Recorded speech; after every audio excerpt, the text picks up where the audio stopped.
কিছুদিন আগে পর্যন্ত এত সুন্দর বৃষ্টি হচ্ছিল, ওয়েদারটাও খুব ভালো ছিল।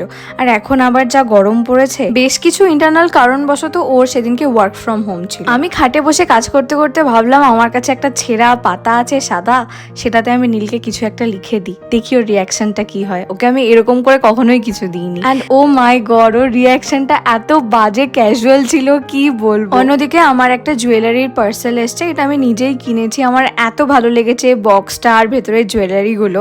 ওটা আমি খুব তুলেই পরবো বলে ভেবেছি, আর যার থেকে নিয়েছি তাকে একটা বড় থ্যাংক ইউ লিখে দিই। আমার তো একদিন পর পরে চুলের স্কাল্পটা পুরো তেল হয়ে যায়, তাই আজকে ভাবলাম একটু রোজমেরি একটা সিরাম আছে ওটাই দিয়ে নিই, তারপরে শ্যাম্পুটা করে নেব। আর এই সেপ্টেম্বর মাসে আমি ভ্লগ আর শর্টস অনেক মিলিয়ে দেবো।